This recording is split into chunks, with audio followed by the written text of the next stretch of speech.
नमस्कार मित्रों, आप हमारे वीडियोस को बहुत ध्यान से सुनते हैं, कमेंट करते हैं, कई बार सवाल भी पूछते हैं और हमें बड़ा अच्छा लगता है जानकर। मित्रों, आज श्री सुनील कुमार सिंह ने एक सवाल पूछा है चित्रकूट से। इन्होंने लिखा है कि जीवन में विषाद क्यों है, उदासी क्यों है, डिप्रेशन क्यों है। तो जीवन का विषाद इसलिए है क्योंकि जीवन एक गतिशील चीज है। जीवन निरंतर आगे बढ़ रहा है, निरंतर परिवर्तित हो रहा है और निरंतर अपना रूप बदल रहा है।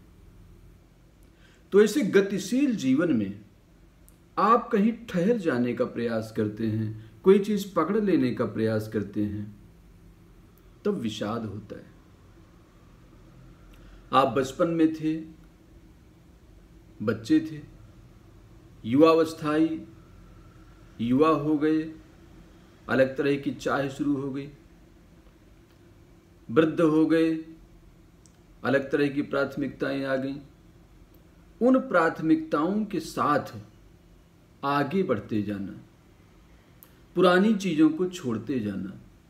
जैसे आप किसी कार में बैठे हों, दिल्ली से आगरा की ओर जा रहे हों, बीच में कोई स्टेशन मिलेंगे।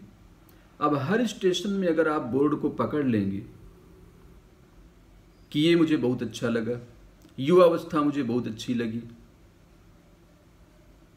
और निरंतर जो आपने खिलौने पकड़ रखे हैं, कोई स्त्री पकड़ रखी है, कोई पुरुष पकड़ रखा है, कोई घर पकड़ रखा है, कोई पद पकड़ रखा है, कोई स्वाद पकड़ रखा है और कोई दृश्य पकड़ रखा है। तो ऐसी जो चीजें पकड़ ली हैं आपने, और जीवन गतिमान है, वो ठहरेगा नहीं।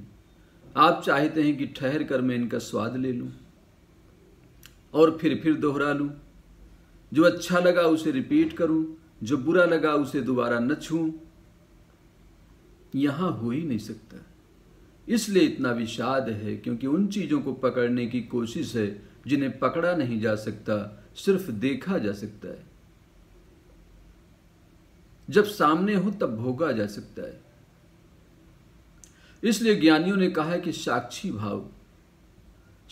भाव से जीवन को बिताओ, जीवन को जियो, साक्षी बनकर, दृष्टा बनकर।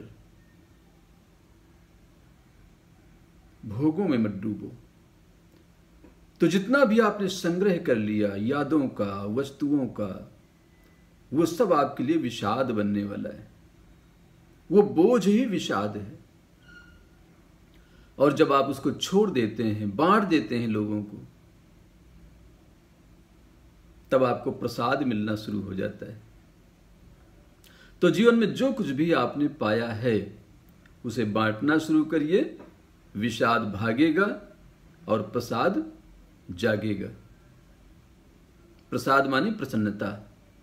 तो प्रसन्नता की प्राप्ति होगी आपको। इतना ध्यान और प्रेम से सुनने के लिए बहुत बहुत धन्यवाद। नमस्कार।